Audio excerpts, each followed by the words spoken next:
you think it's possible to control someone's attention? Even more than that, what about predicting human behavior? I think those are interesting ideas if you could. I mean, for me, that'd be the perfect superpower. Actually, kind of an evil way of approaching it. But for myself, in the past, I've spent the last 20 years studying human behavior from a rather unorthodox way, picking pockets. When we think of misdirection, we think of something as looking off to the side, when actually it's often the things that are right in front of us that are hardest things to see, the things that you look at every day that you're blinded to. For example, how many of you still have your cell phones on you right now? Great. Double check, make sure you still have them on you. I was doing some shopping beforehand. Now, you've looked at them probably a few times today, but I'm going to ask you a question about them. Without looking at your cell phone directly yet, can you remember the icon in the bottom right corner? Bring them out, check, and see how accurate you were. How'd you do? Show of hands, did we get it? Now that you're done looking at those, close them down, because every phone has something in common. No matter how you organize the icons, you still have a clock on the front. So without looking at your phone, what time was it? You just looked at your clock, right? It's an interesting idea. Now I'll ask you to take that a step further with a game of trust. Close your eyes. I realize I'm asking you to do that while you just heard there's a pickpocket in the room, but close your eyes. Now, you've been watching me for about 30 seconds. With your eyes closed, what am I wearing? Make your best guess. What color is my shirt? What color is my tie? Now open your eyes. By show of hands, were you right? It's interesting, isn't it? Some of us are a little bit more perceptive than others. It seems that way. But I have a different theory about that model of attention. They have fancy models of attention, Posner's trendy model of attention. For me, I like to think of it very simple, like a surveillance system. It's kind of like you have all these fancy sensories, and inside your brain is a little security guard. For me, I like to call him Frank. So Frank is sitting at a desk. He's got all sorts of cool information in front of him, high-tech equipment. He's got cameras. He's got a little phone that he can pick up, listen to the ears, all these senses, all these perceptions. But attention is what steers your perceptions, is what controls your reality. It's the gateway to the mind. If you don't attend to something, you can't be aware of it. But ironically, you can attend to something without being aware of it. That's why there's the cocktail effect. When you're in a party, you're having conversations with someone, and yet you can recognize your name, and you didn't even realize you were listening to that. Now, for my job, I have to play with techniques to exploit this, to play with your attention as a limited resource. So if I could control how you spend your attention, if I could maybe steal your attention through a distraction. Now, instead of doing it like misdirection and throwing off to the side, instead what I choose to focus on is Frank, to be able to play with the Frank inside your head, your little security guard, and get you, instead of focusing on your external senses, just to go internal for a second. So if I ask you to access a memory, like, what is that? What just happened? Do you have a wallet? Do you have an American Express in your wallet? And when I do that, your Frank turns around. He accesses the file. He has to rewind the tape. And what's interesting is he can't rewind the tape at the same time that he's trying to process new data. Now, I mean, this sounds like a good theory, but I could talk for a long time and tell you lots of things, and they may be true, a portion of them. But I think it's better if I try to show that to you here live. So if I come down, I'm going to do a little bit of shopping. Just hold still where you are. Hello, how are you? It's lovely to see you. You did a wonderful job on stage. You have a lovely watch that doesn't come off very well. Do you have your ring as well? Good, just taking inventory. You're like a buffet. It's hard to tell where to start. There's so many great things. Hi, how are you? Good to see you.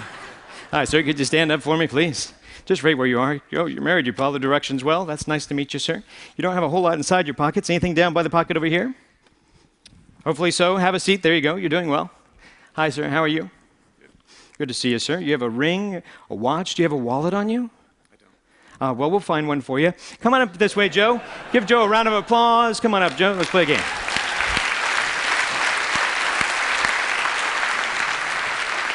Pardon me. Don't think that you need this clicker anymore. You can have that. Thank you very much. Appreciate that. Come on up to the stage, Joe. Let's play a little game. Now, do you have anything in your front pockets? Money. All right, let's try that. Can you stand right over this way for me? Turn around and let's see. If I give you something that belongs to me, this is just something, a half poker chip. Hold out your hand for me. Watch it kind of close. Now, this is a task for you to focus on. Now, you have your money in your front pocket here? Yep. Good. I'm not going to actually put my hand in your pocket. I'm not ready for that kind of commitment. One time a guy had a hole in his pocket, and that was rather traumatizing.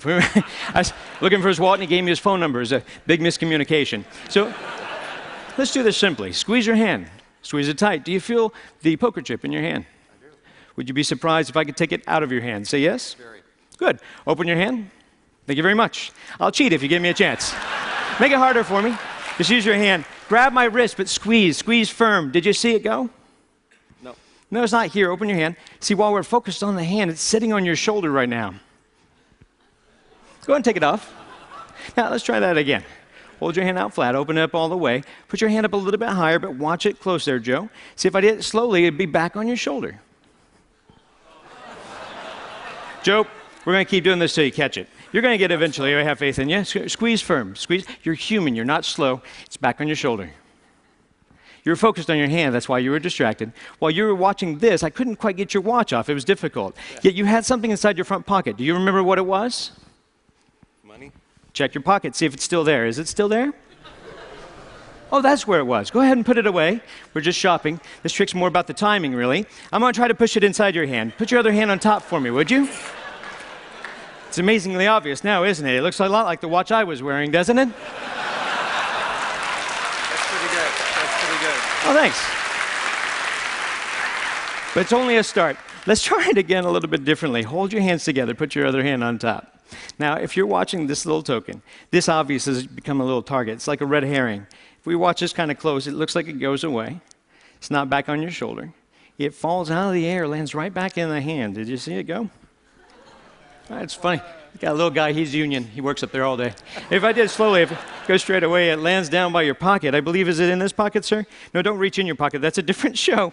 Sorry, that's rather strange. They have shots for that. And can I show them what that is? That's rather bizarre. Is this yours, sir? I have no idea how that works. We'll just send that over there. That's great. I need help with this one. Step over this way for me. Now, don't run away. You had something down by your pants pocket. I was checking mine. I couldn't find everything. But I noticed you had something here. Feel the outside of your pocket for a moment. Down here, I noticed this. Is this something of yours, sir? Is this? I had no idea. That's a shrimp. Yeah, saving it for later. You've entertained all these people in a wonderful way. Better than you know. So we'd love to give you this lovely watch as a gift. Hopefully it matches his taste. But also we have a couple of other things, a little bit of cash. And then we have a few other things. These all belong to you, along with a big round of applause from all your friends. Joe, thank you very much.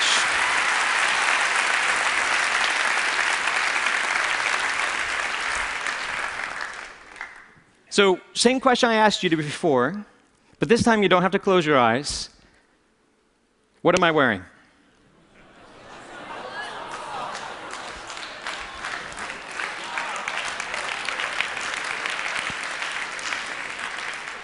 Attention is a powerful thing. Like I said, it shapes your reality. So I guess I'd like to pose that question to you. If you could control somebody's attention, what would you do with it? Thank you.